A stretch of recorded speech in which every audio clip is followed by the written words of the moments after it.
Okay, we're going to be connecting this wiring harness. So as you can see, we've got two USBs. One's a USB 3.0, one's USB 2.0, and then we got USB-C at the end.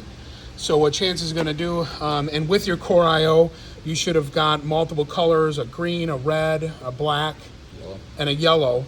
And the difference is the amount of cables that can pass through.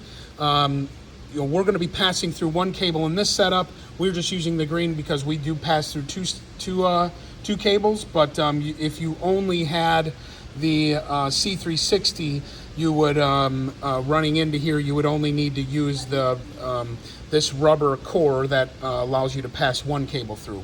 So Chance, go ahead and plug everything up. Yeah, so there's going to be two USBs down in this slot. You're going to see Ethernet 1, Ethernet 2, and then there's two USB-A slots. So we'll put this bigger one down here at the lower end. So the USB 3 is plugging in at the bottom. Down there.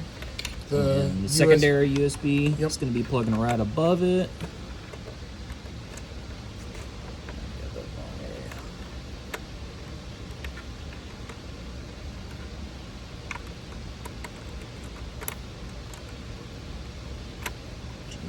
I can't see it over there. Yeah, it's okay.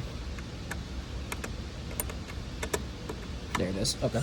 So both of those are in there now?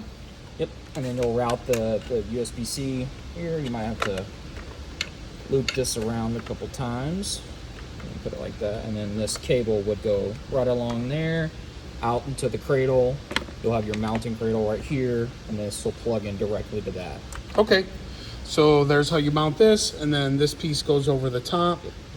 And now this makes this a water resistant, dust-proof enclosure.